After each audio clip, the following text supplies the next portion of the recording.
কাঁকরোল আলু আর লাড়িয়া সই দি খুবই মজার একটা তরকারি রেসিপি। আসসালামু আলাইকুম।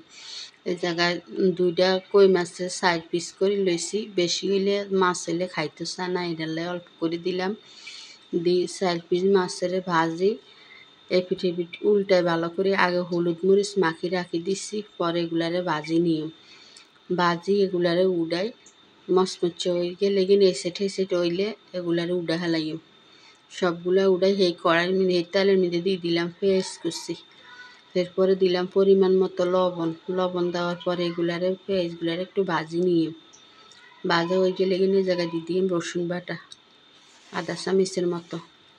দেওয়ার পরে এগুলারে হালকা ভাজি একটু পানি দিয়ে দিলাম লগে, নইলে মশলাটা হওয়া যাইব। অল্প একটু পানি দিয়ে দিলাম।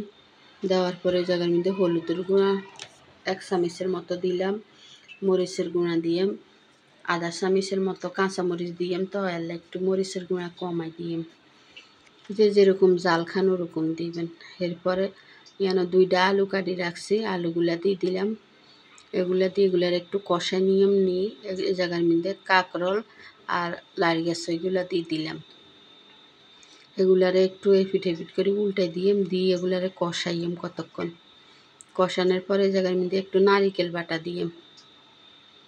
নারিকেল বাটাটা দেওয়ার পরে এগুলারে আবার ভালো করে আমরা লাড়ি নিয়ে এগুলারে অনেকক্ষণ অধিক কষাইম। এগুলা ভালো করে কষাই নিতে হইব।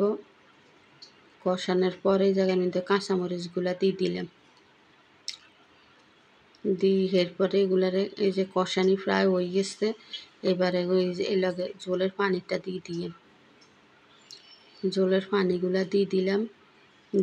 এবারে এই জায়গার মধ্যে উপর দিয়ে মাছগুলা দিয়ে দিলাম।